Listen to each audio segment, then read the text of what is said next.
இந்த ஆசீர்வதிக்கப்பட்ட ஓய்வு நாளின் காலை வேளையிலே கிறிஸ்துவுக்குள்ளாக உங்கள் யாவரையும் அன்புடன் வாழ்த்துகிறேன். பிதாவாகிய தேவனாலும் நம்முடைய கர்த்தராகிய இயேசு கிறிஸ்துவினாலும் கிருபையும் சமாதானமும் உண்டாவதாக. நாம் ஜெபிப்போம்.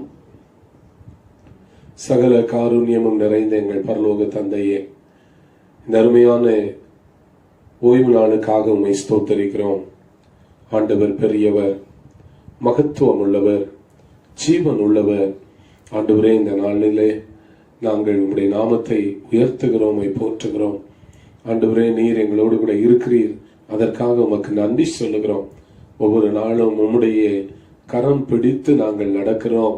நீரும் எங்களை கரம் பிடித்து பாதுகாத்து வருகிறீர் ஐயா, அதற்காக உமக்கு ஸ்தோத்திரம். ஆண்டவரே, பரிசுத்த ஆவியாகிய தேவன் எங்களை நடத்தி வருகிறீர். உம்முடைய சகல சத்தியத்திற்குள்ளும் எங்களை நடத்துகிறீர்.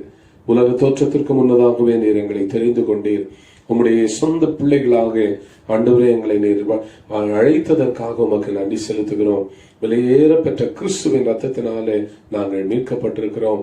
ஜெபத்தை கேட்பவரே, துதிகளின் மத்தியில் வாசம் செய்கிறவரே, எங்கள் துதி ஆராதனையில உம்முடைய பிரசன்ன இறங்கி வருவதாக. இந்த காலை வேளையில் எங்கள் நாவுகளில் இருந்து எழும்புகிற பாடல்கள், துதிகள் ஒவ்வொன்று கர்த்தரை மகிமைப்படுத்துவதாக. ஆண்டவருடைய பிரசன்னம் ஒவ்வொரு வீடுகளையும் நிரப்புவதாக, ஒவ்வொரு பிள்ளைகளுடைய இருதயங்களையும் நிரப்புவதாக. ஆண்டவரே, நீர் வல்லமையுள்ள தேவனாய் எழுந்தருளுவீராக, மகிமையுள்ள ராஜாவாய் எழுந்தருளுவீராக. 1000 10,000ங்களுக்குள்ளே சிறந்தவராய் நீர் எழுந்தருளும்படியாய் ஜெபிக்கிறோம் அப்பா. உம்முடைய நாமம் மகிமைப்படுவதாக. எல்லா கனத்தையும் உமக்கே நாங்கள் செலுத்துகிறோம். மீட்பரும் இரட்சகரும் ஆகிய இயேசு கிறிஸ்துவின் நாமத்தில் ஜெபிக்கிறோம் நல்ல பிதாவே, ஆமென், ஆமென். கர்த்தருடைய நாமம் மகிமைப்படுவதாக. இந்த ஓய்வு நாளின் காலை வேளையிலே ஆண்டவரை பாடல்களை பாடி ஆராதிக்க தேவன் இந்த நல்ல நாளை தந்ததுக்காய் கர்த்தரை நன்றியோடு ஸ்தோத்திரிப்போம். ஆண்டவர் தாமே நம்மோடு இருப்பாராக. இம்மட்டும் நடத்தின தேவன் இனிமேல நம்ம நடத்த வல்லமையுள்ளவராக இருக்கிறார். இனில் அடங்கா ஸ்தோத்திரம் தேவா என்றும் நான் பாடுவேன் என்று சொல்லி அந்த பாடலை பாடி ஆண்டவரை ஆராதிப்போம்.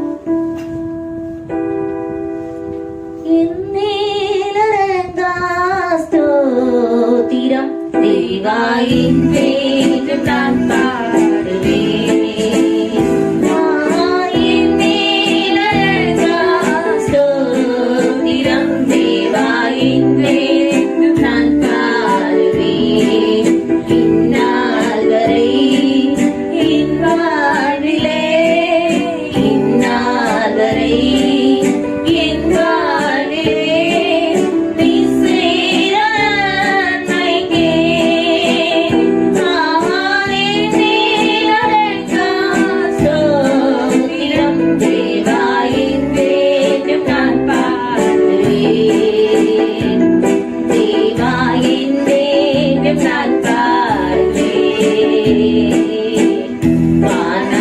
வானாதிவானங்கள் யாவும்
போகும் இடமெல்லாம் நான் உன்னோடு இருந்து அப்படின்னு சொல்லி ஒரு அழகான வார்த்தை பாருங்க. நீ போகும் இடமெல்லாம், நாம் போகிற எல்லா இடத்திலும் ஆண்டவர் நம்மோடு இருக்கிறார்.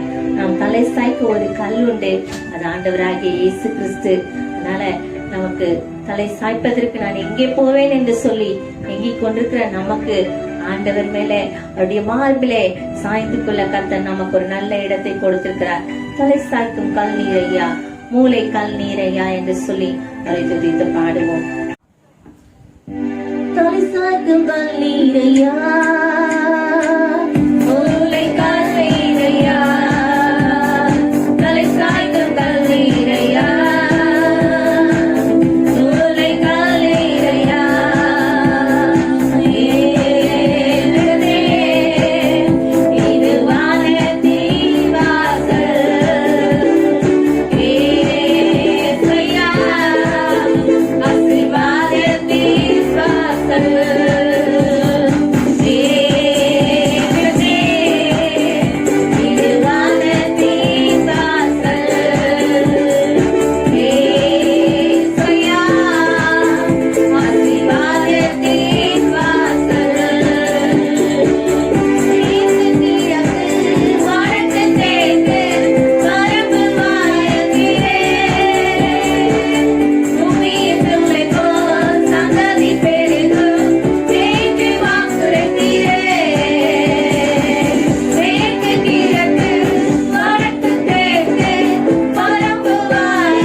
ஒரு தெய்வம் உண்டு.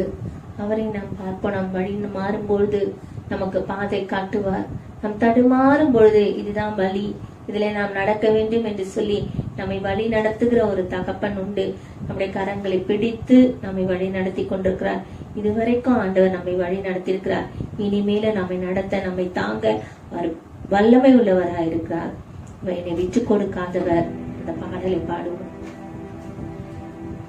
என்னை விட்டு கொடுக்காதவர், என்னை நடத்துகின்றவர், என்னை பாதுகாப்பவர், என் நேசனீரே. என்னை விட்டு கொடுக்காதவர், என்னை நடத்துகின்றவர், என்னை பாதுகாப்பவர், என் நேசனீரே. நான் வழி மாறும் போது என் பாதை காட்டினீர், என்னால் முடியாத போது என்னை தூக்கி நடத்தினீர். நான் வழி மாறும் போது என் பாதை காட்டினீர், என்னால் முடியாத போது என்னை தூக்கி நடத்தினீர். என்னை விட்டு கொடுக்காதவர், என்னை நடத்துகின்றவர், என்னை பாதுகாப்பவர், என் நேசனீரே. என்னை விட்டு கொடுக்காதவர், என்னை நடத்துகின்றவர், என்னை பாதுகாப்பவர், என் நேசனீரே. நான் பாவம் செய்த போது என்னை உணர்த்தி நடத்தினீர், உம்மை நோக்கடித்த போது உம் கிருபையால் மன்னித்தீர். நான் பாவம் செய்த போது என்னை உயர்த்தி நடத்தினீர், உம்மை நோக்கடித்த போது உம் கிருபையால் மன்னித்தீர். என்னை விட்டு கொடுக்காதவர், என்னை நடத்துகின்றவர், என்னை பாதுகாப்பவர், என் நேசனீரே. என்னை விட்டு கொடுக்காதவர், என்னை நடத்துகின்றவர், என்னை பாதுகாப்பவர், என் நேசனீரே. நான் தலை குனிந்த போது என்னோடு கூட வந்தீர், நான் குனிந்த இடத்திலே என் தலையை உயர்த்தினீர். நான் தலை குனிந்த போது என்னோடு கூட வந்தீர், நான் குனிந்த இடத்திலே என் தலையை உயர்த்தினீர். என்னை விட்டு கொடுக்காதவர், என்னை நடத்துகின்றவர், என்னை பாதுகாப்பவர், என் நேசனீரே. என்னை விட்டு கொடுக்காதவர், என்னை நடத்துகின்றவர், என்னை பாதுகாப்பவர், என் நேசனீரே. நான் வேண்டிக் கொள்வதெல்லாம் என் வாழ்வில் தருகின்றீர், நான் நினைப்பதற்கும் மேலாய் என்னை ஆசீர்வதிக்கின்றீர். நான் தேடிக் கொள்வதெல்லாம் என் வாழ்வில் தருகின்றீர், நான் நினைப்பதற்கும் மேலாய் என்னை ஆசீர்வதிக்கின்றீர். என்னை விட்டுக் கொடுக்காதவர், என்னை நடத்துகின்றவர், என்னை பாதுகாப்பவர், என் நேசனீரே. என்னை விட்டுக் கொடுக்காதவர், என்னை நடத்துகின்றவர், என்னை பாதுகாப்பவர், என் நேசனீரே. நெருக்கமான சூழ்நிலையிலும் கத்தரை துதிக்கிறதை விட ஒரு மேலான காரியம் ஒன்றும் இல்லை. அந்த நெருக்கத்திலே நம்ம கத்தரை என்ன பண்ணும், கூப்பிடணும். நான் ஆண்டவரை நம்மிடத்துல இருந்து எதிர்பார்க்கிறார். உன் விண்ணப்பத்தை கேட்டேன், உன் கண்ணீரை கண்டேன் அப்படின்னு சொல்லி ஆண்டவர் வசனங்களை சொல்லியிருக்கார். இப்போ விண்ணப்பம், கண்ணீர் எல்லாமே ஆண்டவர் பார்த்து கொண்டிருக்காங்க. நெருக்கத்துல என்ன பண்ணும், கத்தரை துதிக்க ஆரம்பிக்கணும். கத்தரையே துதிப்பேன், காலமெல்லாம் துதிப்பேன், வல்லவர் நல்லவர் கிருபை உள்ளவர் இன்றி பாடுவேன் என்று சொல்லி அந்த பாடலை பாடுவோம். கத்தரையே துதிப்பேன், காலமெல்லாம் துதிப்பேன், கத்தரையே துதிப்பேன், காலமெல்லாம் துதிப்பேன், வல்லவர் நல்லவர் கிருபை உள்ளவர் என்று பாடுவேன், வல்லவர் நல்லவர் கிருபை உள்ளவர் என்று பாடுவேன். நெருக்கத்திலே கத்தரை நோக்கி காதலை கூப்பிட்டேன், நெருக்கத்திலே கத்தரை நோக்கி காதலை கூப்பிட்டேன், நெருங்கி வந்து குரலை கேட்டு விடுதலை கொடுத்தார், நெருங்கி வந்து குரலை கேட்டு விடுதலை கொடுத்தார். கத்தரையே துதிப்பேன், காலமெல்லாம் துதிப்பேன், கத்தரையே துதிப்பேன், காலமெல்லாம் துதிப்பேன், வல்லவர் நல்லவர் கிருபை உள்ளவர் என்றே பாடுவேன், வல்லவர் நல்லவர் கிருபை உள்ளவர் என்றே பாடுவேன். எனது வரவரதும் எனது மீட்பும் கீரமுமானா, எனது வரதும் எனது மீட்பும் கீரமுமானா, கேடயமும் கோட்டையுமானா நம்பியிருக்கும் கேடயமும் கோட்டையுமானா கர்த்தரையே துதிப்பேன் காலமெல்லாம் துதிப்பேன் கர்த்தரையே துதிப்பேன் காலமெல்லாம் துதிப்பேன் வல்லவர் நல்லவர் கிருபையுள்ளவர் என்றே பாடுவேன் வல்லவர் நல்லவர் கிருபையுள்ளவர் என்றே பாடுவேன். தளர்ந்த கைகளை திடப்படுத்தி தள்ளாடுகிற முழங்கால்களை என்ன பண்ணணும், பலப்படுத்தி கொள்ளுங்கள். சோ இந்த நாட்கள்ல நம்முடைய தளர்ந்து போயிருக்கிற உள்ளங்கள், நம்முடைய கைகள் எல்லாவற்றையும் திடப்படுத்தி தள்ளாடி போயிருக்கிற முழங்கால்களை எல்லாம் பலப்படுத்தி ஆண்டவருக்கு முன்பாக நின்று முழங்கால் படிட்டு, ஆண்டவரே பலப்படுத்துகிற ஆவியானவரே, எங்களை திடப்படுத்துகிற ஆவியானவரே, எங்களை ஸ்திரப்படுத்துகிற ஆவியானவரே என்று சொல்லி ஆண்டவரை ஆராதித்து அவரை மகிமைப்படுத்தி, ஆண்டவரே நீங்க செய்த நன்மைகள் எங்களுக்கு ஏராளம், ஆண்டவரே நீங்க எங்களை கண்ணோக்கி பார்த்தது, எங்களை வழி நடத்தி வந்த பாதைகள் எல்லாவற்றையும் நினைக்கும் போது உம்மை நாங்கள் ஆராதிக்கிறோம், உம்மை ஆராதிக்கிறோம், உம்மை ஆராதிக்கிறோம் என்று சொல்லி அவரை உயர்த்தி நாம் ஆராதிப்போம். உம்மை ஆராதிக்க கூடி வந்தோம் நல்லவரே, ஆவியோடும் நல்ல உண்மையோடும் உம்மை ஆராதிக்க கூடி வந்தோம் பரிசுத்தரே என்று சொல்லி நாம் உண்மையான இருதயத்தோடு அவரை உயர்த்தி பாடுவோம். உம்மை ஆராதிக்க கூடி வந்தோம் நல்லவரே, ஆவியோடும் நல்லுண்மையோடும் உம்மை ஆராதிக்க கூடி வந்தோம் நல்லவரே, பரிசுத்த உள்ளத்தோடு உம்மை ஆராதிக்க கூடி வந்தோம் நல்லவரே, ஆவியோடு நல்லுண்மையோடு உம்மை ஆராதிக்க கூடி வந்தோம் பரிசுத்தரே, பரிசுத்த உள்ளத்தோடு ஆராதனை ஆராதனை ஆராதனை ஆராதனை ஆராதனை ஆராதனை உமக்குத்தானே,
அவர் உண்மை உள்ளவர்.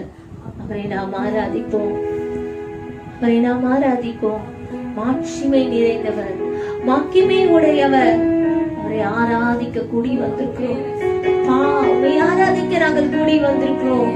எங்களை நடத்தின பாதைகள் நாங்கள் கர்த்தாவே அப்பா ஒவ்வொரு நாளும் ஆண்டவரே எங்களை கண்மணியை போல நீர் பாதுகாத்து வழி நடத்தி வந்தீரே.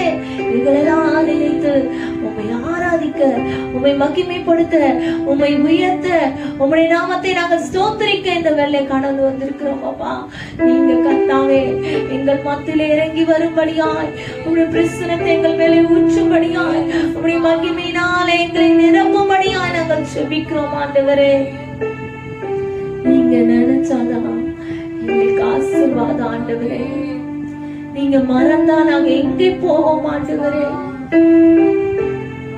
எங்களை நினைத்து விடுங்கப்பா, எங்களை நினைத்தருளும், எங்களை நினைத்தருளும். ஆண்டவரே எங்களை நினைத்தருளும். எங்கள் குற்றங்கள், எங்கள் குறைவுகள் ஆண்டவரே நமக்கு வேதனை உண்டாக்கும் வழி, உமக்கு பிரியமில்லாத காரியம், இவைகள் எல்லாம் எங்களை விற்று அகற்றி ஆண்டவரே உம்முடைய பாதத்துக்கு நாங்க தஞ்சம் அடைகிறோம். ஆண்டவரே உங்க பாதத்திலே வந்து நாங்கள் விழுகிறோம். ஆண்டவரே நீங்க சேர்த்துக் கொள்ளுங்க, அணைத்துக் கொள்ளுங்க. நாங்கள் உம்முடைய பிள்ளைகள், நாங்கள் எங்கே போவோம்? ஆண்டவரே எங்கே போவோம்? உண்மை விட்டால் எங்களுக்கு யார் உண்டு? நாதா நீங்கதானே. நீங்க நினைச்சாதான் எங்களுக்கு ஆசீர்வாதம். நீங்க மறந்தா நாங்க எங்கே போவோம்? ஆண்டவரே நாங்க எங்கே போவோம்? நீங்க நினைச்சா ஆசீர்வாதம்னா என்ன மறந்தா எங்கே போவேனா? நீங்க நினைச்சா ஆசீர்வாதம்னா என்ன மறந்தா எங்கே போவேனா? தேவகுமாரா தேவகுமாரா என்ன நினைச்சிடுங்க. தேவகுமாரா தேவகுமாரா கொஞ்சம் நினைச்சிடுங்க. தேவகுமாரா தேவகுமாரா என்ன நினைச்சிடுங்க. தேவகுமாரா தேவகுமாரா கொஞ்சம் நினைச்சிடுங்க. உடைந்த பாத்திரம்தான் அது உமக்கே தெரியும். தேவன் பயன்படுத்துகிறேன், இது யாருக்கு புரியும்?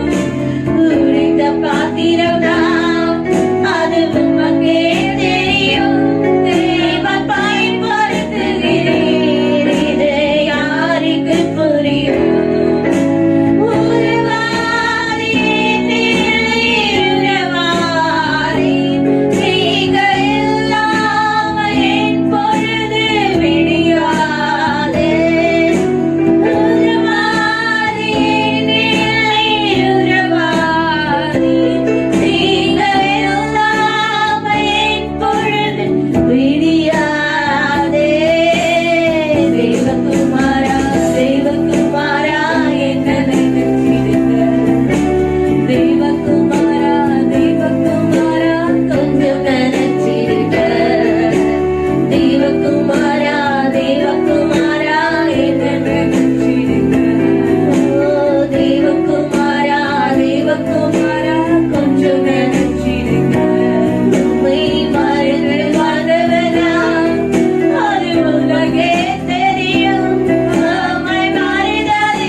அவரை தேடினால்தான் நமக்கு ஆசீர்வாதம்.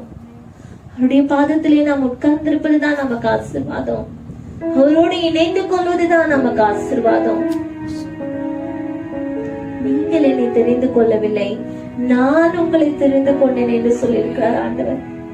நாம அவரை தேடி போகவில்லை, அவர் நம்மை தேடி வந்திருக்கிறார். அவரை மறந்து வாழ்ந்த நாட்கள், அவரை அறியாமல் இருந்த நாட்கள், உளையான சீற்றிலே வாழ்ந்த நாட்கள் ஆண்டவர் தூக்கி எடுத்து அவருடைய பிள்ளையாய் மாற்றி அவருக்காக வாழ, அவருடைய வேலையை செய்ய, அவருடைய பணிக்காய் ஓட நம்மை அழைத்து வைத்திருக்கிறார். உதவாத நம்மை அவர் உறவாய் மாற்றிக் கொண்டிருக்கிறார். அவருடைய உறவாய் நம்மை மாற்றிக் கொண்டிருக்கிறார். அவருடைய பிள்ளைகள், அவருடைய உறவுக்குள்ளே இருக்கிறோம், அவருடைய சொந்த புத்திரராய் இருக்கிறோம். இந்த நாட்களிலே எல்லாமே நன்மைக்காய் நடக்கிறது என்று சொல்லி விசுவாசிப்போம். சகலமும் நன்மைக்காய் நடக்கிறது. தீமைகளை நன்மையாய் மாற்றுகிறவர் நம்முடைய ஆண்டவர். ஒருவேளை நம்முடைய பார்வைக்கு இவைகள் எல்லாம் கஷ்டமா இருக்கலாம், வேதனையாய் துக்கமாய் இருக்கலாம்.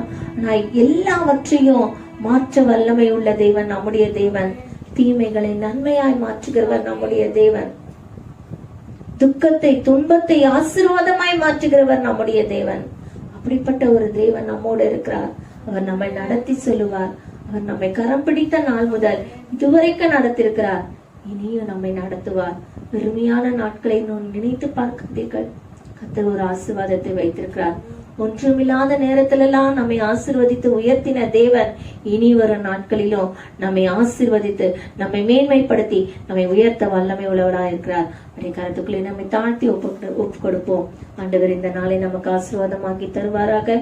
அவரோடு இணைந்து கொள்வோம், பாடல்களை பாடுவோம், ஆராதிப்போம், ஜெபிப்போம், எப்போதும் வேதத்தை தியானிப்போம். ஆண்டவருடைய வார்த்தைகள் நம்மை தேற்றட்டும், மாற்றட்டும், நம்மை அவருடைய வழிக்குள்ளே இன்னும் பரிசுத்தத்துக்குள்ளே நேராய் நம்மை நடத்தட்டும், ஆசீர்வதிப்பாராக. இயேசு மூலம் கெஞ்சி கேட்டுக்கொள்கிற பிதாவே, ஆமென். நம்முடைய பரலோக தேவனாகிய இயேசு கிறிஸ்துவின் நாமம் மகிமைப்படுவதாக. நாம் இந்த ஓய்வு நாளின் காலை வேளையில நல்ல துதி பாடல்களை பாடி ஆண்டவரை ஆராதிக்க ஆண்டவர் கிருபை செய்தார். நான் விசுவாசிக்கிறேன் நீங்கள் யாவரும் உற்சாகமாய் பாடல்களை பாடி ஆராதனையில எங்களோடு பங்கெடுத்திருப்பீர்கள் என்று நம்புகிறேன். ஆராதனையில பங்கெடுத்த பிள்ளைகள் ஒவ்வொருவரையும் ஆண்டவர் ஆசீர்வதிப்பாராக. ஆகவே இந்த ஓய்வு நாள்ல தேவனுடைய நாமம் மகிமைப்படுவதாக. கர்த்தருடைய வார்த்தையை நாம் கேட்போமாக. உன்னதமான தேவன், மகா பரிசுத்தம் உள்ள தேவன் இந்த காலை வேளையிலே தம்முடைய ஜீவனுள்ள வார்த்தைகளின் மூலமாக நம்மோடு பேசுவாராக. மல்கியாவின் புஸ்தகம் 4ஆம் அதிகாரம் 2வது வசனத்தை நாம் எடுத்துக் கொள்வோமாக. மல்கியாவின் புஸ்தகம் 4ஆம் அதிகாரம் 2ஆம் வசனம். என் நாமத்திற்கு பயந்திருக்கிற உங்கள் மேல் நீதியின் சூரியன் உதிக்கும், அதன் செட்டைகளின் கீழ் ஆரோக்கியம் இருக்கும். நீங்கள் வெளியே புறப்பட்டு போய் கொழுத்த கன்றுகளைப் போல வளருவீர்கள். ஆமென். அல்லேலூயா. இந்த நல்ல வார்த்தைக்காக ஆண்டவருக்கு நாம் நன்றி செலுத்துவோமாக. அன்பானவர்களே, இந்த ஓய்வு நாளிலும் நாம் தேவனுடைய வார்த்தையை நாம் விசுவாசத்தோடு கேட்போமாக. பரிசுத்த ஆவியாகிய தேவன், கற்று தருகிற ஆவியானவர், என்ன செய்ய வேண்டும் என்று சொல்லி தருகிற தூய ஆவியானவர் நம்முடைய இருதயங்களை கிறிஸ்துவுக்கு நேராக திருப்புவாராக. இந்த மே மாதம் எப்பொழுதுமே நமக்கெல்லாம் மிகவும் கடினமான ஒரு மாதம்.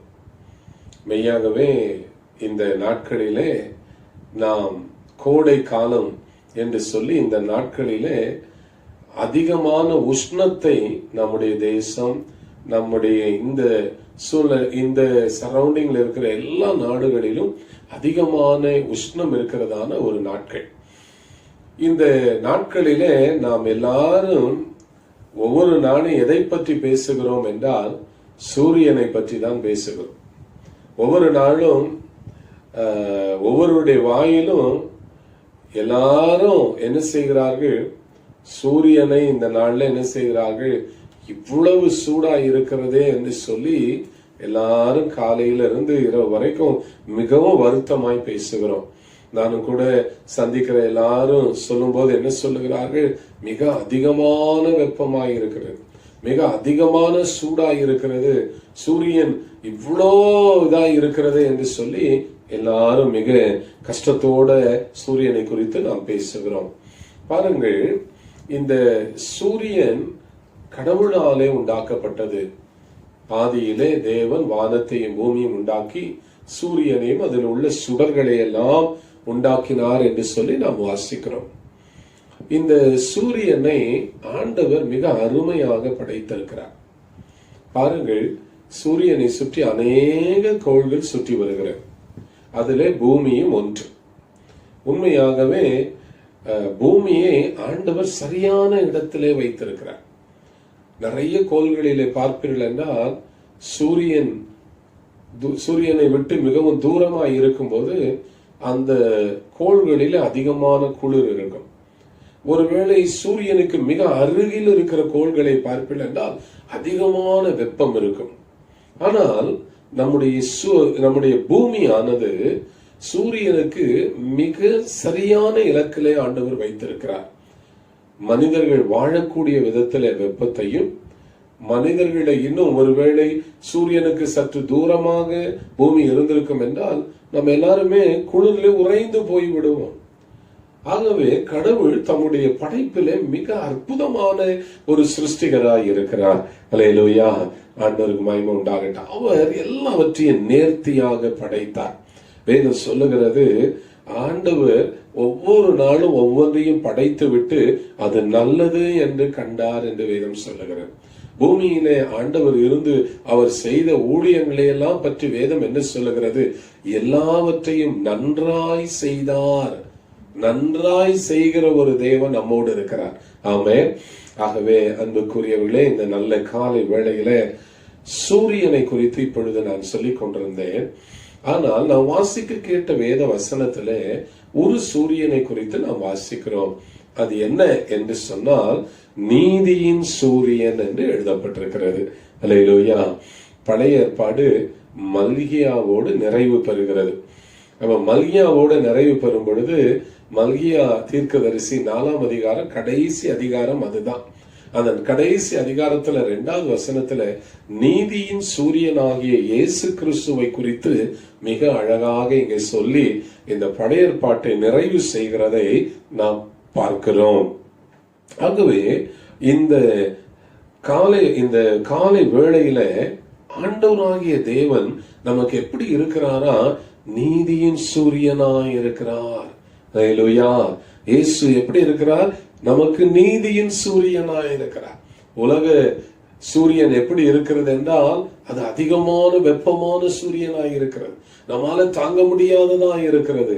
ஆனா அந்த காலை வேளை அன்புக்குரியவர்களே, ஆண்டவரை நேசிக்கிறவர்களாய் நீங்கள் இருப்பீர்கள் என்றால், ஆண்டவருடைய வார்த்தையை மிகுந்த வாஞ்சையோட தேடுகிறவர்களாய் நீங்கள் இருப்பீர்கள் என்றால், கர்த்தராகிய இயேசு கிறிஸ்து உங்களுக்கு எப்படி இருக்கிறார், நீதியின் சூரியனாய் இருக்கிறார். இந்த நீதியின் சூரியன் நமக்கு என்ன ஆசீர்வாதங்களை கொடுக்கிறார் பாருங்கள். என் நாமத்துக்கு பயந்திருக்கிற உங்கள் மேல் நீதியின் சூரியன் உதிக்கும். மல்கியா தீர்க்கதரிசி இப்படி நிறைவு செய்கிறார். ஆண்டவராகிய தேவனுக்கு பயந்திருக்கிற மக்களை சந்திக்க நீதியின் சூரியனாகிய இயேசு வருகிறார். அந்த நீதியின் சூரியனின் கீழே எப்படிப்பட்ட ஆசீர்வாதம் இருக்கும், ஆரோக்கியம் இருக்கும். ஆரோக்கியம் உங்களுக்கு ஆண்டவர் கொடுப்பார். அது மாத்திரமல்ல, நீங்கள் வெளியே புறப்பட்டு போய் எப்படி இருப்பீர்கள், கொழுத்த கன்றுகளை போல ஆசீர்வதிக்கப்பட்டவர்களாக இருப்பீர்கள். இந்த வாக்குத்தத்த வார்த்தையை நீங்கள் விசுவாசத்தோடு எடுத்துக்கொள்ளுங்கள். ஆண்டவராகிய தேவன் நீதியின் சூரியன் உங்கள் வாழ்க்கையில ஆரோக்கியத்தை இந்த காலை வேளை கட்டளையிடுவார். என்ன பலவீனங்களோடு இருந்தாலும், எந்த நீங்கள் குறைவுகளோடு இருந்தாலும், இயேசுவே நீதியின் சூரியனே எனக்கு பூரண சுகத்தை தாரும் என்று கேளுங்கள். நீங்கள் கேட்கிற இடத்திலேயே ஆண்டவர் உங்களுக்கு அற்புதம் செய்ய வல்லவராய் இருக்கிறார். அல்லேலூயா. ஆண்டவருக்கு மகிமை உண்டாகட்டும். அன்பானவர்களே, சங்கீதங்களின் புஸ்தகம் 84ஆம் சங்கீதத்துல 11வது வசனத்துல, சங்கீதங்களின் புஸ்தகம் 84ஆம் சங்கீதம் 11வது வசனத்துல தாவீது ஆண்டவராகிய தேவனை குறித்து என்ன சொல்லுகிறார் பாருங்க. இன்னைக்கு நான் சொல்ல போகிறது கர்த்தராகிய தேவனை குறித்து, இயேசு கிறிஸ்துவை குறித்து சொல்ல போகிறேன். அந்த சூரியனை குறித்து நான் பேசிக் கொண்டிருக்கிறேன். அன்பானவர்களே, தாவீது சொல்லுகிறார், தேவனாகிய கர்த்தர் சூரியனும் கேடகமுமானவர். கர்த்தர் கிருபையும் மகிமையும் அருளுவார். உத்தமமாய் நடக்கிறவர்களுக்கு நன்மையை வழங்காதரார். தாவீது தேவனை எப்படி பார்க்கிறார் பாருங்கள். கர்த்தர் சூரியனும் கேடகமுமானவர். ஆண்டவர் நமக்கு எப்படி இருக்கிறாரா? சூரியனும் கேடகமுமாய் இருக்கிறார். பயப்படாதிருங்கள். உலகத்துக்கு ஒரு சூரியன் இருக்கிறது என்றால் உங்களுக்கு எனக்கும் ஒரு நீதியின் சூரியன் இருக்கிறார். அல்லேலூயா. நமக்கு ஒரு நீதியின் சூரியன் இருக்கிறார். எவ்வளவு சந்தோஷம் பாருங்க. ஆண்டவர் இந்த நாட்களிலே சூரியனை குறித்து நாம் ஒவ்வொருவரும் கஷ்டப்பட்டு கொண்டிருக்கிற நேரத்தில் ஆண்டவர் எனக்கு இந்த வார்த்தையை, நீதியின் சூரியன் இயேசு நம்மோடு இருக்கிறார் என்ற வார்த்தையை கொடுத்தார். இந்த வார்த்தைகளை கேட்கிற பிரியமான சகோதரனை, சகோதரியே, இயேசுவை விசுவாசியுங்கள். தேவனாகிய கர்த்தரை நம்புங்கள். உத்தமமாய் நீங்கள் நடக்கும்போது உங்களுக்கு ஒரு நன்மையும் குறைவுபடாது. இந்த சூரியனாகிய கர்த்தர் உங்களுக்கு அவர் எல்லா நன்மைகளையும் அருளி செய்ய வல்லவராய் இருக்கிறார். உங்கள் இருதயத்துல அநேக காரியங்களை குறித்து சிந்தித்துக் கொண்டிருக்கிறீர்கள். உங்கள் உள்ளத்துல அநேக காரியங்களை குறித்து நீங்கள் கவலையோடு கூட இருக்கிறீர்கள். வார்த்தை சொல்லுகிறது, கர்த்தர் கிருபையும் மகிமையும் அருளுவார். உங்கள் வாழ்க்கையில ஆண்டுடைய கிருபை இறங்கி வருகிறது. ஆண்டுடைய மகிமை உங்கள் வாழ்க்கையில இறங்கி வருகிறது. உத்தமமாய் இந்த நாட்களில் கர்த்தருக்காக நிற்கிற உங்களுக்கு ஆண்டவர் நன்மையை எப்படி வழங்காதிருப்பார்? நீங்கள் தேடாத நன்மைகளை இந்த நாட்களில் பெற்றுக் கொள்ள போகிறீர்கள். உலகத்தின் சூழ்நிலைகளை பார்த்தா ஆசீர்வாதம் எங்க இருக்கிறது? பொருளாதார வீழ்ச்சியிலே உலகம் இருக்கிறது. நான் எப்படி பிழைக்க போகிறேன் என்று நினைக்கிறீர்களா? உத்தமமாய் நடங்க. நீதியின் சூரியனாகிய இயேசுவை விசுவாசியுங்கள். உங்களுக்கு ஒரு நன்மையும் குறைவுபடாது. அல்லேலூயா. ஆண்டவருக்கு மகிமை உண்டாகட்டும். அன்பானவர்களே, இந்த நாளிலே ஆண்டவராகிய தேவன் உங்கள் ஒவ்வொருவருக்கும் ஆமென் நம்மோடு கூட இருந்து அவர் நம்மை ஆசீர்வதிக்க வல்லவராயிருக்கிறார். ஆண்டவராகிய இயேசு கிறிஸ்துவை குறித்து வேதம் என்ன சொல்லுகிறது? மத்திய எழுதின சுவிசேஷ புத்தகம் 17ஆம் அதிகாரத்துல 2வது வசனம் இப்படியாய் எழுதப்பட்டிருக்கிறது. மத்திய 17ஆம் அதிகாரம் 7ஆம் வசனம். மத்திய 17ஆம் அதிகாரம் 2ஆம் வசனத்துல இயேசு கிறிஸ்து மறுரூப மலையில அவர் மறுரூபம் ஆன பொழுது அவருடைய முகம் எப்படி இருந்தது பாருங்கள். அவர்களுக்கு முன்பாக மறுரூபமானார். அப்பொழுது அவர் முகம் சூரியனை போல பிரகாசித்தது. அல்லேலூயா. ஆண்டவருடைய முகம் எப்படி இருந்திருக்கும் பாருங்க. இன்னைக்கு நம்ம சூரியனை பார்க்க முடியுமா? இந்த கண்ணுல நம்ம சூரியனை பார்க்க முடியல, அவ்வளவு வெப்பம். ஆனா அதை விட அதை உண்டாக்கிய தேவனாகிய கர்த்தர் எப்படி இருக்கிறாரா? வேதம் சொல்லுகிறது, அவர் முகம் சூரியனை போல பிரகாசித்தது என்று மத்தேயு எழுதுகிறார். அவருடைய முகம் சூரியனை போல பிரகாசித்தது. ஆண்டவருடைய முகத்தை பாருங்க. ஒவ்வொரு நாள் ஆண்டவருடைய முகத்தை பாருங்க. வேதம் சொல்லுகிறது, அவரை நோக்கி பார்த்த முகங்கள் பிரகாசம் அடைந்தது. ஆண்டவருடைய முகம் எவ்வளவு பிரகாசமாய் இருக்கிறதோ அதே போல இயேசுவை நோக்கி பார்க்கிற ஒவ்வொருவருடைய முகமும் பிரகாசமாகும். அநேக நேரம் நம்ம என்ன யோசிக்கிறோம்? நம்முடைய கஷ்டங்களையே உட்கார்ந்து சிந்தித்துக் கொண்டிருக்கிறோம். உட்கார்ந்து இயேசுவின் முகத்தை பாருங்கள். அவருடைய முகம் எப்படி இருக்கிறதா? சூரியன் போல இருக்கிறது. அவருடைய முகம் சூரியனை விட பிரகாசமாக இருக்கிறது. இந்த மத்தேயு 17ஆம் அதிகாரம் 2வது வசனத்துல இயேசு கிறிஸ்துவின் முகம் சூரியனை போல பிரகாசித்தது. இந்த காலை வேளையில ஆண்டவராக இயேசு கிறிஸ்துவின் முகத்தில் உள்ள வெளிச்சம் உங்கள் குடும்பத்திலே கடந்து வருவதாக, உங்கள் வாழ்க்கையில கடந்து வருவதாக. ஆண்டவரே, உம்முடைய முகத்தை போல என்னுடைய முகத்தையும் மாற்றும். ஒரு பெரிய மகிமை, ஒரு பெரிய பிரகாசம் இந்த காலை வேளை உங்கள் வாழ்க்கையில வருகிறது. இயேசு அவர் சூரியனை போல பிரகாசிக்கிறவர். அவருக்கு நிகரானவர் இந்த உலகத்தில் ஒருவரும் இல்லை. அவரை போல பிரகாசம் உள்ள தேவன் ஒருவரும் இல்லை. அவரை போல நம்மை ஆசீர்வதிக்கிறவர் வேறு ஒருவரும் இல்லை. ஆண்டவரே, உங்களுடைய முகத்தை நோக்கி பார்க்கிறேன், என் முகத்தையும் பிரகாசம் அடைய செய்யுங்க. கவலையினாலே உங்கள் முகம் தொய்ந்து போயிருக்கலாம். உலக பாரங்களினாலே உங்கள் முகம் இன்றைக்கு ஒரு வேளை வாடி போயிருக்கலாம். பல பிரச்சனைகளை மனதில் வைத்திருக்கிறதுனால உங்கள் முகத்துல களை இழந்து நீங்கள் காணப்படலாம். அன்பான சகோதரனே சகோதரியே, இயேசுவின் முகம் சூரியனை போல பிரகாசித்தது. அந்த இயேசுவை நீங்கள் நோக்கி பார்த்தால் உங்கள் முகமும் பிரகாசிக்கும். தேவனுடைய மனுஷனாகிய மோசையை குறித்து நாம் பார்க்கும்போது, மோசே சீனாய் மலையில கர்த்தரோடு இருந்து அவர் மலையிலிருந்து இறங்கி வரும் பொழுது அவருடைய முகம் பிரகாசித்தது இல்லையா? ஆண்டவருடைய பாதத்துல உட்கார்ந்திருக்கும் போது அவருடைய முகத்தினுடைய பிரகாசத்தை நாம் பெற்றுக் கொள்ளுகிறோம். அவருடைய முகத்தின் பிரகாசத்தை நீங்களும் பெற்றுக் கொள்ளுங்கள். இந்த காலை வேளையில ஆண்டவர் உங்களை ஆசீர்வதிப்பாராக. வேதம் சொல்லுகிறது, அன்றைக்கு ஆண்டவர் சீஷர்களுக்கு ஒரு ஒளிமயமான காட்சியை மறுரூப மலையிலே கொடுத்தார். அதை கண்டு அவர்கள் எல்லாரும் கீழே விழுந்து போனார்கள். ஆண்டவரே, அந்த மகிமையான வெளிச்சம் இன்றைக்கு என் வீட்டுக்குள்ள வரட்டும். அந்த மகிமையான வெளிச்சம் என் ஆத்துமாவுக்குள்ள வரட்டும். அந்த சூரியனை போல மகிமையான ஒரு ஒளி எங்கள் குடும்பங்களை நிரப்பட்டும் என்று சொல்லுங்கள். நிச்சயமாக இயேசு செய்ய வல்லவராயிருக்கிறார். ஏனென்றால் இன்றைக்கும் அவர் நம்மோடு கூட இருக்கிறார். ஏனென்றால் இன்றைக்கும் அவர் நமக்குள்ளே வாசமாய் இருக்கிறார். அன்பானவர்களே, வேதம் சொல்லுகிறது, யோவான் எழுதின சுவிசேஷ புத்தகம் 1வது அதிகாரத்திலே நாம் வாசிக்கிறோம். 5வது வசனத்திலே, இருளினை ஆண்டவர் பிரகாசிக்கிற ஒளியாயிருக்கிறார். வெளிச்சம் எங்கே தேவை? வெளிச்சம் எங்கே தேவை?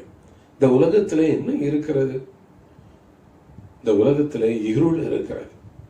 பாவம் என்கிற இருள் இருக்கிறது. இந்த உலகத்திலே சாபம் என்கிற இருள் இருக்கிறது. வியாதி என்கிற இருள் இருக்கிறது. அந்தகார வல்லமைகள் என்கிற இருள் இருக்கிறது. மரணம் என்கிற இருள் இருக்கிறது. அன்பானவர்களே, இங்கு நாம் வாசிக்கிறோம் யோவான் 1:5, இந்த ஒளி இருளிலே பிரகாசிக்கிறது.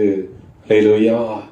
இந்த ஒளி பாவம் என்கிற அடிமைத்தனத்தில் இருக்கிற மனிதனுக்கு, இருளில் இருக்கிற மனிதனுக்கு ஒளியாயிருக்கிறது.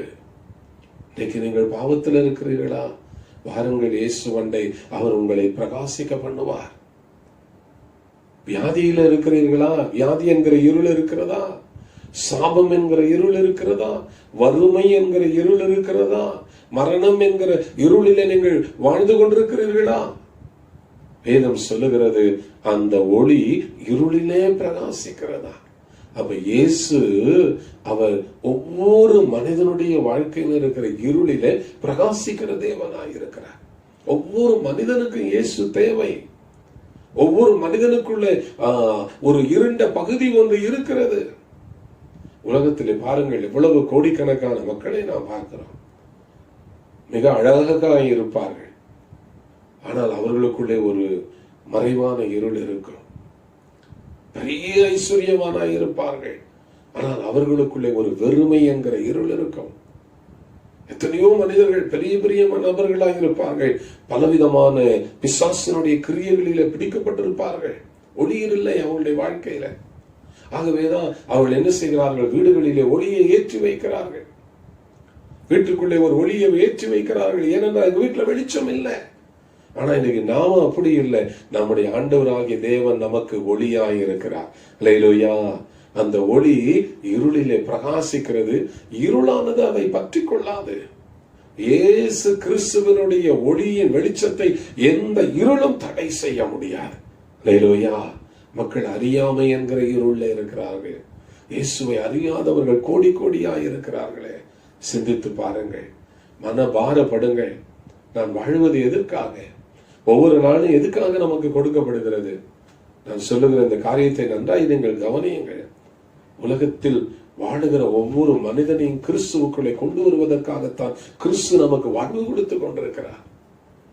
அதற்காகத்தான் ஆண்டவர் நம்ம இந்த வெளிச்சத்தை காண செய்தார். இன்னைக்கு காலை வேளையில ஆண்டவர் உங்களோடு பேசுகிற இந்த வார்த்தைகளை நன்றாய் கேளுங்கள். இயேசுவே, உலகத்தில் யோவான் 1:9 வாசிக்கிறோம், உலகத்தில் வந்த எந்த மனிதனையும் பிரகாசிக்கிற மெய்யான ஒளி இயேசு. எந்த மனிதனையும், எவ்வளவு பெரிய பாவியாக இருந்தாலும், எவ்வளவு பெரிய பிசாசின் பிடியில இருந்தாலும், எவ்வளவு வறுமையில இருந்தாலும், எவ்வளவு அந்தகார கேடு அடைந்திருந்தாலும், அந்த மனிதனை பிரகாசிக்க பண்ணுகிற ஒளி இயேசு.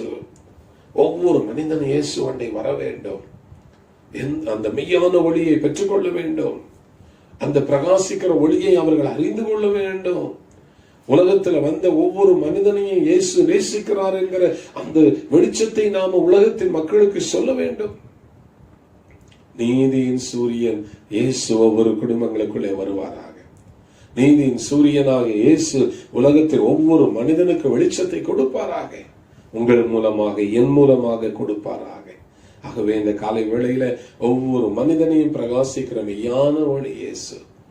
லூக்கா 1ஆம் அதிகாரத்துல இயேசு கிறிஸ்து பிறந்த பொழுது மிக அழகாய் எழுதப்பட்டிருக்கிற லூக்கா 1ஆம் அதிகாரத்துல 78, 79 வசனங்களை நான் வாசிக்கும் பொழுது அங்கு என்ன எழுதப்பட்டிருக்கிறது பாருங்கள். லூக்கா 78 அந்த காலத்திலும், நீங்க ஒவ்வொருவரும் பைபிளை எடுத்து வைத்துக் கொள்ளுங்க, இந்த வசனங்களை குறித்துக் கொள்ளுங்க, உட்கார்ந்து இதை பொறுமையோட கவனித்து பாருங்க.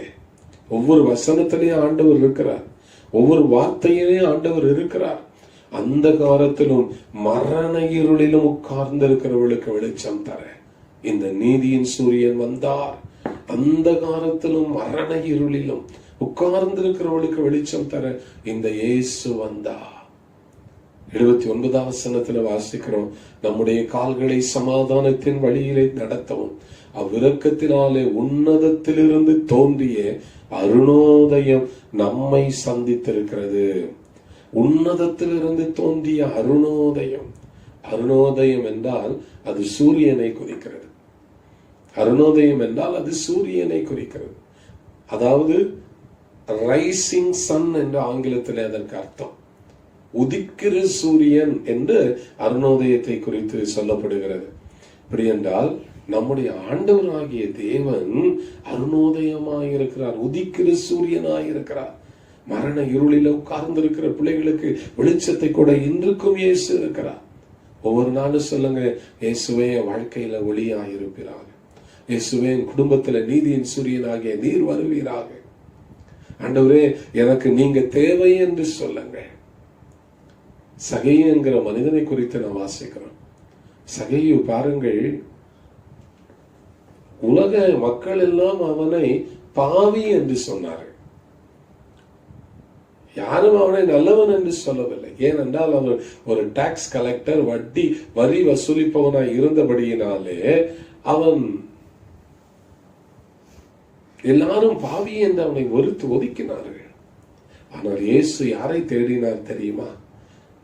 அந்த காலத்திலும் மரண இருளில் உட்கார்ந்து இருக்கிறவர்களுக்கு வெளிச்சத்தை தர என்று லூக்கா 1:78 படி அந்த அருணோதயம் போய் அவனை சந்தித்தது. இப்படித்தான் உங்களையும் என்னையும் கூட ஆண்டவர் ரட்சித்தார். இப்படித்தான் ஆண்டவர் இன்றைக்கும் ஒவ்வொருவரையும் சந்தித்துக் கொண்டிருக்கிறார் என்று விசுவாசியுங்கள். உங்கள் கண்களை விரிவாய் உயர்த்தி பாருங்கள்.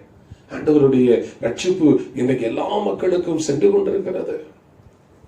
ஒரு வெளிச்சம் பூமியிலே இறங்கி கொண்டிருக்கிறது. ஒரு அருணோதயம் மக்களை சந்திக்க வந்து கொண்டிருக்கிறது. விசுவாசியுங்கள். ரட்சிக்கப்படாத மக்கள் ரட்சிக்கப்பட போகிறார்கள். இருளில் இருக்கிற மக்கள் வெளிச்சத்தை தேட போகிறார்கள். சகையு ஆண்டவர் அவன் வீட்டுக்கு போவார்னு யாருமே நினைக்கல. ஆனா ஆண்டவர் அவன் வீட்டுக்கு தான் போனார். ஏனென்றா இந்த அருணோதயம் பாவிகளை தேடி வருகிறது. காலை வேளையில அன்பு தேவனுடைய பிள்ளையை இயேசு உன்னை நேசிக்கிறார். அமர்ந்திருங்கள். ஆண்டவரே உங்களுடைய அன்புக்கு கோடி ஸ்தோத்திரம் என்று சொல்லுங்க. ஆண்டவரே உங்களுடைய இரக்கத்துக்கு கோடி ஸ்தோத்திரம் என்று சொல்லுங்க. நீங்க எவ்வளவா என்னை நேசிக்கிறீர் என்று சொல்லுங்கள். உங்களுடைய வெளிச்சம் என் வாழ்க்கையில இறங்கி வரட்டுங்கப்பா. உங்களுடைய வெளிச்சத்தினாலே என்னை சந்தியும் என்று சொல்லுங்கள். கர்த்தர் உங்களை சந்திப்பார். ஆப்பிரிக்கா தேசத்தை பாருங்கள், ஒரு இருண்ட கண்டம்,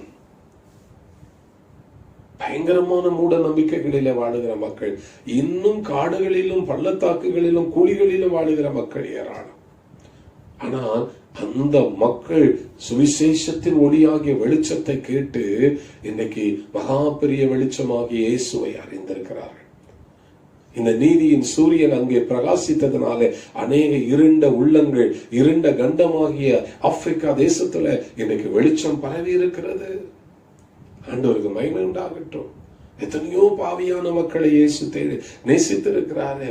இன்னைக்கு காலை வேளையில உங்கள் வாழ்க்கையில் அவர் வெளிச்சத்தை தருவார். இந்த அருணோதயம் உங்களையும் சந்திக்க வந்திருக்கிறது. ஆகவே ஆண்டவரே, என்னுடைய வாழ்க்கையை நீர் பிரகாசியம் என்று சொல்லுங்கள். கர்த்தர் உங்கள் வாழ்க்கையை பிரகாசிக்க பண்ணுவாராக. சூரியன் செய்யக்கூடிய ஒரு 3 ஆசீர்வாதமான செயல்களை சுருக்கமாய் நான் உங்களுக்கு சொல்லுகிறேன். முதலாவதாக மத்தேயு 5ஆம் அதிகாரம் 45வது வசனத்திலே நான் வாசிக்கும் பொழுது, சூரியன் என்ன செய்கிறது பாருங்கள். அங்கு தீயோர் மேலும் நல்லோர் மேலும் தமது சூரியனை உதிக்க பண்ணி.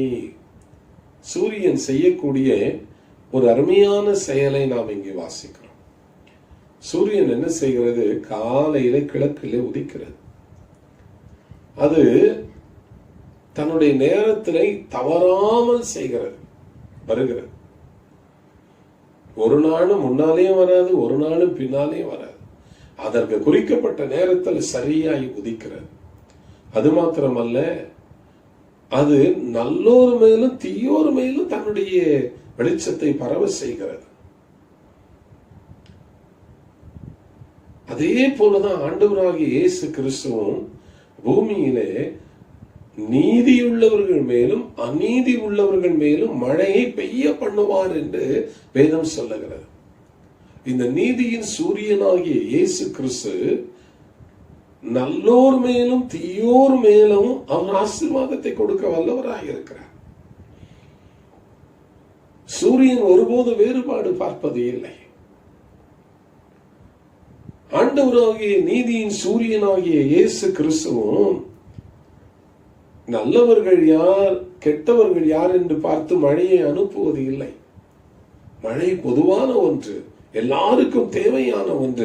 ஆகவே ஆண்டவர் அதை உண்மையுள்ளவராக இருக்கிறார். ஆண்டவரிடத்துல ஒரு நாள் வேறுபாடு கிடையாது என்பார்களே. இன்னைக்கு நாம தான் பல மத மக்கள் என்று பிரிக்கிறோம், பல ஜாதி மக்கள் என்று பிரிக்கிறோம், பல இன மக்கள் என்று பிரிக்கிறோம். அது மாத்திரமல்ல, பல தேசத்து மக்கள் என்று பிரிக்கிறோம். ஆனால் கடவுள் எல்லாரும் தம்முடைய மக்கள் என்று பார்க்கிறார். ஏனென்றால் எல்லா மக்களும் அவருடைய சாயலில் உருவாக்கப்பட்டவர்கள். அப்படி என்றால் ஆண்டவர் அவரிடத்துல வேறுபாடு கிடையாது. அவரை நோக்கி பார்க்கிற எல்லாருக்கும் அவர் தம்முடைய ஆசீர்வாதத்தை கொடுக்கிறார். சூரியன் எப்படி நல்லோர் மேலும் தீயோர் மேலும் வருகிறதோ, மழை எப்படி அநீதி உள்ளவர்கள் மேலும் நீதி உள்ளவர்கள் மேலும் பெய்கிறதோ, அதே போல கர்த்தராகிய இயேசு கிறிஸ்து காலை வேளையில இந்த வார்த்தைகளை கேட்கிற உங்கள் ஒவ்வொரு மேலும் தம்முடைய ஆசீர்வாதத்தை பெய்ய பண்ணுவார். அவருடைய அன்பு அற்புதமானது, வித்தியாசம் பார்க்காது. தாய் தகப்பன் கூட அன்பிலே வித்தியாசம் பார்க்குவார்கள். வேலை ஸ்தலத்திலேயும் கூட அதிகாரிகள் அன்பிலே வித்தியாசம் காட்டுவார்கள். பள்ளிக்கூடத்துல கூட அன்பிலே வித்தியாசத்தை நீங்கள் காக்க முடியும். ஆனால் தேவனிடத்திலே அன்பிலே ஒருபோது வித்தியாசம் கிடையாது. அவர் எல்லாரையும் ஒரே போல நேசிக்கிறார். சூரியன் எப்படி எல்லாருக்கும் ஒரே விபோதத்துல மழையும் தண்ணீரையும் அனுப்புகிறதோ, அதே போல இந்த ஆண்டவராக இயேசு கிறிஸ்து அவருடைய அன்பு மாறாதது. எல்லா மக்களுக்காக அவர் சிலுவையிலே மரித்தார். எல்லா மக்களுக்காக அவர் சிலுவையில ரத்தத்தை சிந்தினார். யார் அவரை விசுவாசிக்கிறார்களோ அவர்களுக்கு அவர் அண்டையிலே இளைப்பாறுதல் உண்டு. வாரும் ஆண்டவரே, எனக்கும் உம்முடைய மழையை பெய்ய பண்ணுங்கள் என்று சொல்லுங்கள். அவருடைய அன்பின் மழையை தேவன் உங்களுக்குள்ளே ஊற்றுவாராக. தன்னை காட்டிக் கொடுக்க வந்த யூதாசையும் அவர் நேசிக்கிறார் அல்லவா? மத்தேயு சுவிசேஷம் 26:50 கெத்செமனே தோட்டத்துல நடக்கிற ஒரு அருமையான சம்பவம். நான் அடிக்கடி அதை சிந்தித்து பார்ப்பேன். கடவுளுடைய அன்பு, அவருடைய அன்புல குறைவே கிடையாது. உங்க அன்புல இன்னைக்கு குறைவுபட்டு இருக்கிறீங்களா? கணவரை நேசிக்க முடியவில்லை, பிள்ளைகளை நேசிக்க முடியல, அப்பா அம்மாவை நேசிக்க முடியலையா? அன்புல குறைவுபட்டு இருக்கிறீங்களா? இன்னைக்கு ஆவியானவர் சொல்லுகிறார், உன் இருதயத்தை சரி பண்ண, உன் இருதயத்தை சரி பண்ண. அப்பதான் நீ செய்யக்கூடிய ஜெபங்கள் தேவ சமூகத்துல கேட்கும். அன்பு இல்லாமல் நாம் தேவனை தொழுது கொள்ள முடியாதே. ஆண்டவர் பாருங்க, கெத்செமனே தோட்டத்துல எவ்வளவு அற்புதமாய் பேசுகிறார். இந்த 26:50 யூதாஸ் அவனோடு கூட இந்த போர்ச்சகர்கள் பிரதான ஆசாரியர்கள் இயேசுவை பிடிக்கும்படியாக வருகிறார்கள். அப்பொழுது அந்த யூதாசை பார்த்து இயேசு என்ன சொல்லுகிறார்? சிநேகிதனே என்று சொல்லுகிறார். ஆமென். சிநேகிதனே என்று சொல்லுகிறார். இன்னைக்கு அவருடைய அன்பை பார்த்தீர்களா? காட்டி கொடுக்க வந்தவனையும் கூட இயேசு சிநேகிதனே என்றார். அன்பான தேவனுடைய பிள்ளையே, இன்னைக்கு காலை வேளையில உட்கார்ந்து ஆராய்ந்து பாருங்கள். தாவீது சொல்லுகிறார், தேவனே நீர் என்னை ஆராய்ந்து அறிந்திருக்கிறேன், என் அன்புல நான் குறைவுள்ளவனாய் இருக்கிறேனா? நீதியின் சூரியனாகிய இயேசு பூரண அன்புள்ளவர். இன்னைக்கு உங்களுடைய அன்புல நீங்கள் குறைவுள்ளவர்களாக இருக்கிறீர்களா? பார்த்து சொல்லுகிறார், சிநேகிதனே. லூக்கா 23வது அதிகாரத்துல நாம் பார்க்கும் பொழுது, லூக்கா 22வது அதிகாரத்துல, லூக்கா 22வது அதிகாரத்துல 51வது வசனத்துல இயேசுவை கெத்செமனே தோட்டத்திலே பிடிக்கும்படியாக வந்தார்கள். 50வது வசனத்திலே நாம் பார்க்கும் பொழுது இயேசுவை அவர்கள் பிடிக்கிறார்கள். 50வது வசனத்திலே அப்படி பிடிக்கும் பொழுது, அப்பொழுது அவருடைய சீஷர்களில் ஒருவனாகிய பிரதான ஆசாரியனுடைய வேலைக்காரன் என்ன செய்கிறானா, பட்டயத்தால காதை வெட்டுகிறதை நான் பார்க்கிறோம். 51வது வசனத்துல இயேசு உடனே என்ன சொல்ற, இம்மட்டும் நிறுத்துங்கள். நீதியின் சூரியன் கர்த்தராகிய இயேசு கிறிஸ்து அன்புள்ளவர். தன்னை பிடிக்க வந்தவனை வெட்டின சீஷனை பார்த்து சொல்லுகிறார், இம்மட்டும் நிறுத்து. அந்த இடத்துல கூட பாருங்க, பிடிக்க வந்தவனுக்கு ஒரு அற்புதத்தை செய்கிறார். அவரை பிடிக்கிறதுக்கு வந்த அவனுக்கு ஒரு அற்புதம் ஆண்டவர் செய்கிறார். அன்றைக்கு அல்லேலூயா, இன்னைக்கு உங்களுக்கு அற்புதம் செய்வார். இவர் நீதியின் சூரியன். அவர் நீதி உள்ளவர்கள் மேலும் அநீதி உள்ளவர்கள் மேலும் மழையை பெய்ய பண்ணுகிறார். நல்லோர் மேலும் தீயோர் மேலும் சூரியன் உதிக்கிறது போல இந்த இயேசு எல்லாரையும் நேசிக்கிறார். வாருங்கள். அன்றைய அன்பிலே குறைவுபட்டிருக்கிறீர்களா? மற்றவர்களை நேசிக்கிற அன்பிலே குறைவுபட்டிருக்கிறீர்களா? நீதியின் சூரியனாகிய இயேசு உங்களை நேசிக்கிறார். அந்த இடத்துல அந்த வேலைக்காரனுடைய காதை அவர் எடுத்து ஒட்டி வைத்து ஒரு அற்புதத்தை செய்து சொஸ்தப்படுத்துகிறார். இயேசு என்றாலே அற்புதம் தாமா. உடம்பு சரியில்லையா, ஆரோக்கியம் வேண்டுமா, இயேசுவிடத்திலே வாருங்கள். மல்கியா 4:2 படி வேதம் என்ன சொல்லுகிறது? நீதியின் சூரியனாகிய இயேசு, அவர் செட்டைகளின் நிழலிலே இருக்கிறதே ஆரோக்கியம். இன்னைக்கு வீட்டுக்குள்ளே வியாதியோட பலவீனத்தோட படுத்திருக்கீங்களா? இயேசுவேன்னு கூப்பிடுங்க. உங்களுக்கு சுகத்தை கொடுப்பார். உங்களுக்கு ஆண்டவர் சுகத்தை கொடுப்பார். ஆண்டவரே, அன்றைக்கு இப்படி செய்த அற்புதம் செய்தவர் இன்றைக்கு எனக்கும் அற்புதம் செய்வாராக. அதே போல சிலுவையில லூக்கா 23ஆம் அதிகாரம் 34வது வசனத்துல தன்னை சிலுவையில் அறைந்த மனிதர்களை பார்த்து ஆண்டவர் சொல்லுகிறார், பிதாவே இவர்களுக்கு மன்னியும். லூக்கா 23:34, பிதாவே இவர்களுக்கு மன்னியும், தாங்கள் செய்கிறது என்னதென்று அறியாமல் இருக்கிறார். எவ்வளவு அவருடைய அன்பை பாருங்க. ஒரு நாள் அவருடைய அன்பு குறைந்து போவதே இல்லை. எல்லாரையும் நேசிக்கிறவர் தான் இயேசு. உங்களையும் நேசிக்கிறார். ரட்சிக்கப்படாத உங்க பக்கத்து வீட்டுல இருக்கிறவங்களையும் அவர் நேசிக்கிறார். ரட்சிக்கப்படாத உங்க உற்றார் உறவுகளை ஆண்டவர் நேசிக்கிறார். அவரிடத்துல ஜெபம் பண்ணுங்க, ஆண்டவரே எப்படி எல்லாரும் மேலும் சூரியன் உதிக்கிறதோ அதே போல எங்க குடும்பத்துல எல்லாரும் மேல நீதியின் சூரியனாகிய நீர் உதிப்பினாக. ஆண்டவர் உங்களுக்கு அற்புதம் செய்வாராக. அவருடைய அன்பு வேறுபாடு கிடையாது. அவருடைய அன்புல குறைவு கிடையாது. அவருடைய அன்பு பரந்த அன்பு. இந்த காலை வேளையில இயேசு கிறிஸ்து அவர் நீதியின் சூரியனாய் இருக்கிறார்.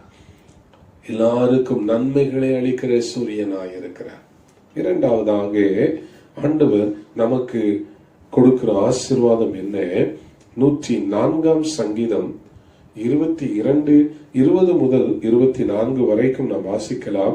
அதுல விசேஷமாக 21வது வசனத்தை நாம் பார்ப்போம். 21, சூரியனை போல இரண்டாவது நம்மை பாதுகாக்கிற தேவன். பாருங்கள், அங்கே காட்டு விலங்குகள் எல்லாம் ஆகாரம் தேடும்.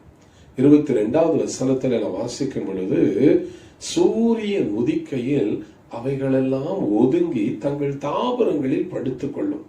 23வது வசனத்துல, அப்பொழுது மனுஷன் சாயங்காலம் மட்டும் தன் வேலைக்கு என்ன செய்கிறானா போகிறான். இரவிலே காட்டு விலங்குகள் எல்லாம் என்ன செய்யுமா? அது ஆகாரத்தை தேடுமா. சூரியன் உதிக்கும் போது என்ன செய்யுமா? எல்லா விலங்குகளும் போய் படுத்துக்கொள்ளும். 23வது வசனத்துல மனிதன் என்ன செய்கிறான்னா, அதன் பின்பு தன்னுடைய வேலையை பார்க்க போகிறார். பாருங்க, எவ்வளவு ஒரு அருமையான சிஸ்டம் ஆண்டவர் வைத்திருக்கிறார். இரவிலே விலங்குகள், பகலிலே மனிதன் தன்னுடைய வேலையை செய்ய வேண்டும். இப்படி பாதுகாப்பு மனிதனுக்கும் விலங்குகளுக்கும் ஆண்டவர் கொடுக்கிறவராய் இருக்கிறார். இதைத்தான் இந்த 104ஆம் சங்கீதத்துல தாவீது மிக அழகாய் இங்கு எழுதுகிறார். பகற்காலத்துல மனிதனை ஆண்டவர் பாதுகாக்கிறார். 121வது சங்கீதத்துல நான் வாசிக்கும் பொழுது, பகலிலே வெயிலாகிலும் இரவிலே நிலவாகிலும் உன்மேல் வருவதில்லை, உனக்கு சேதப்படுத்தாது. பகல்ல நீ வேலைக்கு போகும்போது ஆண்டவர் உங்களுக்கு பாதுகாப்பா இருக்கிறார். ரொம்ப வெயில், ரொம்ப உஷ்ணம், எப்படி ஐயா வேலை செய்ய ரொம்ப கஷ்டமா இருக்கிறது. அநேகர் சொல்லுகிறதை நான் கேட்கிறேன். அன்பான தேவனுடைய பிள்ளையே, பகல்ல நீ வேலைக்கு போகும்போது தேவன் உனக்கு ஒரு குளிர்ச்சியான நிலவாய் இருக்கிறார். பகல்ல நீ வேலைக்கு போகும்போது உன்னை ஆண்டவர் பாதுகாக்கிறார். பகலில வெயிலாகிலும் இரவில நிலமாகிலும் உன்னை சேதப்படுத்தாது. வெயில் அதனுடைய உஷ்ணத்தை ஆண்டவர் சீக்கிரத்துல தனித்து போடுவார். இந்த வாரத்துல அதிகமான வெயில் இருக்காது என்று சொல்லி நாம் நம்புவோம். நீதியின் சூரியன் உங்களை பாதுகாப்பார். காலையில தன் வேலைக்கு போகிற மனிதனுக்கு ஆண்டவர் பாதுகாப்பை கொடுக்க வல்லவராய் இருக்கிறார். அன்பானவர்களே, இந்த உலகத்துல மெய்யாகவே நமக்கு பாதுகாப்பு யாரிடத்திலிருந்து வர வேண்டும் என்றால் ஆண்டவரிடத்திலிருந்து தான் பாதுகாப்பு வர வேண்டும். நமக்கு சத்துரு யார் என்றால் 1 பேதுரு 5ஆம் அதிகாரம் 8ஆம் வசனம். 1 பேதுரு 5ஆம் அதிகாரம் 8ஆம் வசனத்துல வாசிக்கிறோம், ஏனெனில் உங்கள் எதிராளியான பிசாசானவன் எவர்களை விழுங்கலாமோ என்று கர்ச்சிக்கிற சிங்கம் போல வகை தேடிக் கொண்டிருக்கிறான். நம்முடைய எதிராளியான பிசாசானவன். எவ்வளவு அழகா பேதுரு எழுதுறாரு பாருங்க. நீங்க இன்னைக்கு கஷ்டப்படுறீங்களா? உங்க கஷ்டங்களுக்கு ஒருவேளை பிசாசு காரணமா இருக்கலாம். உங்கள் எதிராளியான பிசாசானவன். மார்க் 5ஆவது அதிகாரத்துல அந்த லேகியோன் என்கிற பிசாசு பிடித்த மனிதனை குறித்து மார்க் 5ஆம் அதிகாரத்துல படிக்கிறோம். அவனுடைய வாழ்க்கையை பாருங்க. கல்லறையில குடியிருந்தானாம். கல்லறையில. அது மாத்திரமல்ல, அவனை யாருமே அடக்கவே முடியாது. அவ்வளவு பிசாசினுடைய ஆளுகை அவன் மேல. தன்னுடைய சரீரத்தையே கல்லுகளினால காயப்படுத்தி கொண்டிருந்தான். எவ்வளவு ஒரு பரிதாபமான நிலைமை பாருங்க. பிசாசு பிடித்த மனிதர்கள் இப்படித்தான் இருப்பார். அவங்க வாழ்க்கையில புத்தி இருக்காது. அவங்க வாழ்க்கையில தங்களையே காயப்படுத்திக் கொள்வார்களா. இப்படிப்பட்ட மனிதனை நீதியின் சூரியனாகிய இயேசு தேடி சென்றார். மனிதர்களுக்கு பாதுகாப்பு கொடுக்கிறவர், பிசாசினுடைய பொல்லாப்பிலிருந்து பாதுகாப்பு கொடுக்கிறவர். பாருங்கள், வேதம் சொல்லுகிறது, அவர் போய் அந்த பிசாசை அதட்டின உடனே எல்லா மனிதர்களுக்கும் பயந்து, ஆமென், அந்த பகுதிக்கே மனிதர்கள் போக மாட்டார்கள். அவன் இருக்கிற இடத்துக்கு எல்லா மனிதர்களையும் பயமுறுத்தின பிசாசை இயேசு போன உடனே அவர் விரட்டுகிறார். வேதம் சொல்லுகிறது, அவன் புத்தி தெளிந்தவனாய் உட்கார்ந்திருந்தான். அருமையான சகோதரனே, சகோதரியே, இன்னைக்கு உனக்கு விரோதமாய் எந்த ஒரு ஆயுதமும் வாய்க்காது. உன் குடும்பத்துக்கு விரோதமாய், உன் பிள்ளைகளுக்கு விரோதமாய் எழும்புகிற எந்த ஒரு ஆயுதமும் வாய்க்காது. பிசாசு அநேக நேரம் சிந்தனைகளில வந்து உங்களை அவிசுவாசத்துக்குள்ளே கொண்டு போவான். ஆகவேதான் 1 பேதுரு 5:8 சொல்லுகிறது, தெளிந்த புத்தி ஆயிரங்கள், விழிப்பாயிரு. பிசாசு எந்த காரியத்தை உங்களுக்கு எதிராய் செய்ய வரும்போது இயேசு என்கிற அந்த நாமத்தினாலே அவனை அகற்றி போடுங்கள். இயேசு என்கிற அந்த நாமத்தினால பிசாசை துரத்துங்கள் தைரியமாய். ஒன்று செய்ய முடியாது.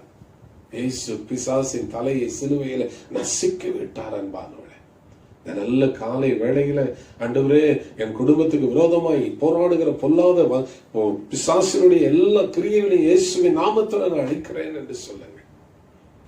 ஒரு அருமையான குடும்பத்தார் வாழ்க்கையில முன்னேற வேண்டும் என்று சொல்லி மிகவும் பிரயாசப்பட்டு கொண்டிருந்தார்கள்.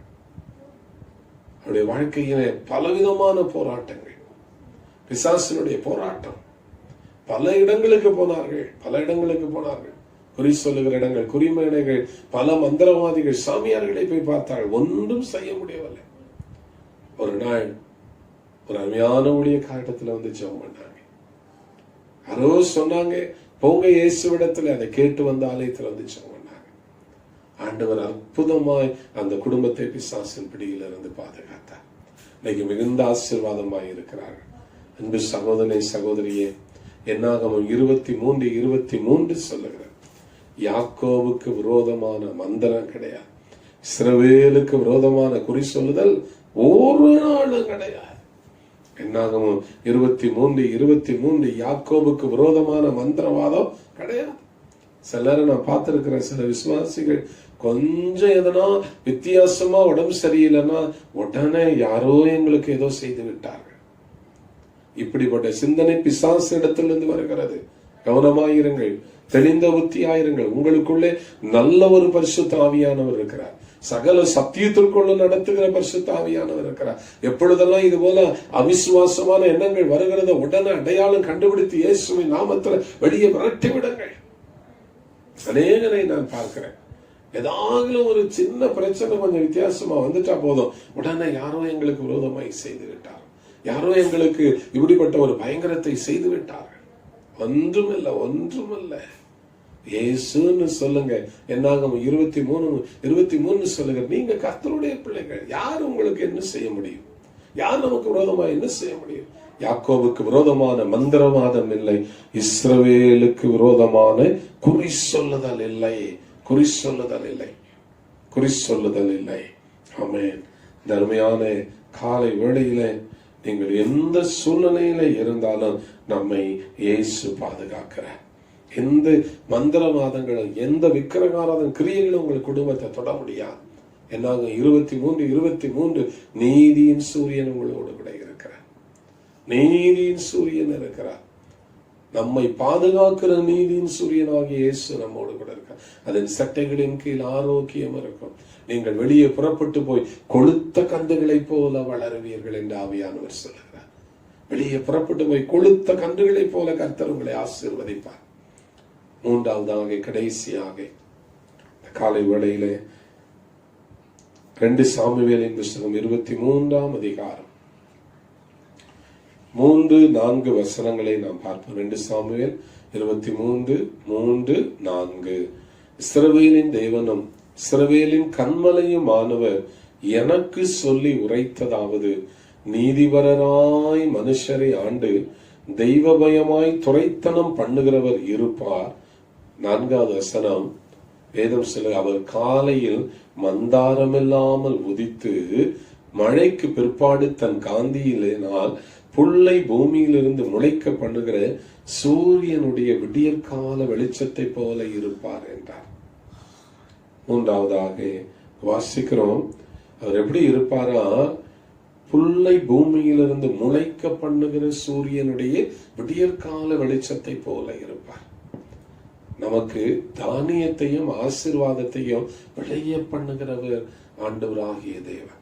தாவீது அப்படி ஆண்டவராகிய தேவனை குறித்து சொல்லுகிறார். சூரியன் உதித்தாதான் இந்த உலகத்துல எல்லா ஜீவராசிகளும் வளர முடியும்.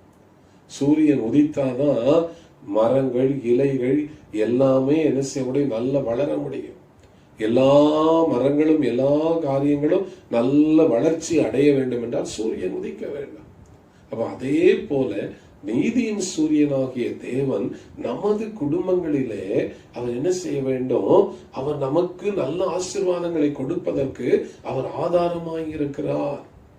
தாவீது சொல்லுகிறார், புல்லை பூமியிலிருந்து முளைக்க பண்ணுகிற சூரியனுடைய விடியற்கால வெளிச்சத்தை போல அவர் இருப்பார்.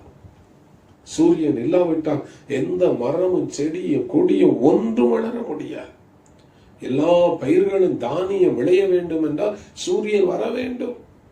இந்த 2 சாமுவேல் 23:4 அவர் புல்லை பூமியிலிருந்து முளைக்க பண்ணுகிற சூரியனுடைய விடியற்கால வெளிச்சத்தை போல இருப்பார்.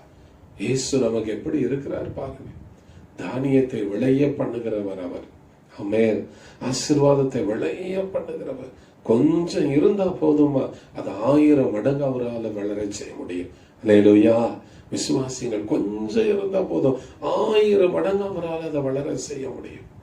காலையில அன்புக்குரிய சகோதரனே சகோதரியே, நீதியின் சூரியனாகிய இயேசு கிறிஸ்து நம்முடைய எல்லா தானியங்களையும் எல்லா விளைச்சல்களையும் இவர் என்ன செய்கிறார்? ஆசீர்வதிக்கிறவராய் இருக்கிறார். உன் கைகளின் பிரயாசங்களை அவர் ஆசீர்வதிக்கிறார். உங்கள் கைகள் செய்கிற எல்லா முயற்சிகளையும் ஆண்டவர் ஆசீர்வதிப்பார். 128 சங்கீதம் சொல்லுகிறது, கர்த்தருக்கு பயந்து அவர் வழிகளில் நடக்கிறவன் எவனோ அவன் பாக்கியவான், அவன் வீட்டில் பாக்கியமும் நன்மை உண்டாயிருக்கும், அவன் கைகளின் பிரயாசத்தை அவன் சாப்பிடுவான். 92 சங்கீதத்துல நீதிமான் பனையை போல செழிப்பான். 92 சங்கீதம் 12 வசனத்துல வாசிக்கும் பொழுது, நீதிமான் பனையை போல செழித்து லிபனோனில் உள்ள கேதுருவை போல வளருவான்.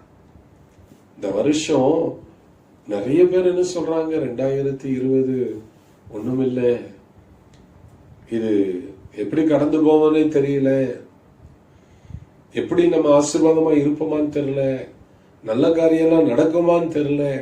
அன்பானவளே, பனை மரம் எவ்வளவு வறட்சியிலும் செழிப்பாய் இருக்கும்.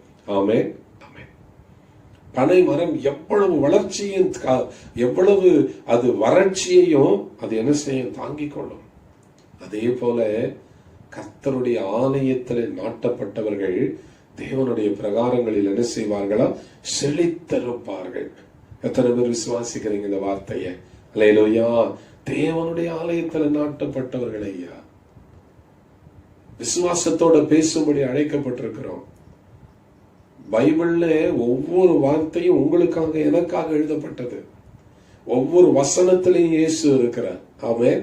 நீங்க இப்படி பாருங்க, பைபிள்ல ஒவ்வொரு வசனத்திலையும் கடவுள் இருக்கிறார். அப்படி பார்த்தீங்கன்னா உங்க ஆசீர்வாதத்தை யாரும் தடை பண்ணவே இல்லையா? அல்லேலூயா. ஆமென். புதையல போல தேடி வாசிக்கணும். ஏதோ கட்டாயத்துக்கு வாசிக்கிறது, கடமைக்கு வாசிக்கிறது அப்படி இல்லை. புதையல போல தேடி உட்கார்ந்து வாசிக்கணும். தேவனுடைய ஆலய பிரகாரங்களில் நாட்டப்பட்டவர்கள் எங்கும் செழித்திருப்பார்கள். அவர் பூமியின் புல்லை முளைக்க பண்ணுகிற தேவன், தானியத்தை விளைய செய்கிற சூரியனை போல உன் வாழ்க்கையில நன்மையை விளைய செய்வார். சூழ்நிலைகளை பார்க்காதருங்க, தேவனுடைய வார்த்தையை பாருங்கள் என்று சொல்லுகிறேன். ஒவ்வொரு வார்த்தையிலையும் கடவுள் இருக்கிறார். ஒவ்வொரு வார்த்தையிலையும் ஜீவன் இருக்கிறது. ஒவ்வொரு வார்த்தையிலையும் வல்லமை இருக்கிறது. ஆமென். 92 சங்கீதம் 14 வசனத்துல அவர்கள் முதிர் வயதிலும் 15 வசனத்துல அவர்கள் முதிர் வயதிலும் கனி தந்து எப்படி இருப்பார்களாம்? புஷ்டியும் பசுமையுமாய் இருப்பார்கள். அல்லேலூயா. பசுமையும் புஷ்டியுமாய் இருப்பார்கள். முதிர் வயதுல இருக்கிறீங்களாமா? ரொம்ப வெயில் கஷ்டமா இருக்குதா? நீதியின் சூரியனை கூப்பிடுங்க. இயேசுவே, நீதியின் சூரியனே, வாயில வச்சுக்கங்க, நீதியின் சூரியனே, நீதியின் சூரியனே.